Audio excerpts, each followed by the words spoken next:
Bharat South Africa second test ఉత్కంఠగా మారింది. బౌలర్ల విజృంభణకు రెండు జట్ల బ్యాటర్లు టపాటపా రాలిపోయారు.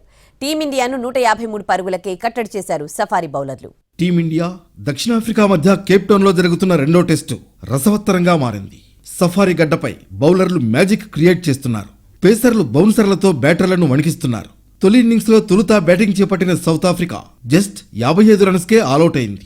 టీమిండియా బౌలర్లను ఎదుర్కోలేక చేతులెత్తేశారు ఆఫ్రికన్ బ్యాటర్లు. 55 పరుగులకే ఆలౌట్ అయ్యారు. ఇద్దరు మాత్రమే డబుల్ డిజిట్ స్కోర్ చేశారు. మిగతా వారు అలా వచ్చి ఇలా వెళ్లారు. హైదరాబాదీ బౌలర్ మహమ్మద్ సిరాజ్ మరోసారి అదరగొట్టాడు.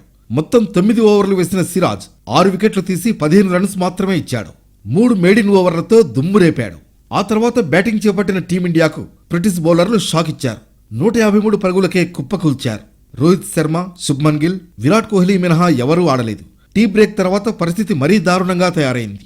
153 పరుగుల దగ్గర 6 వికెట్లు కోల్పోయింది.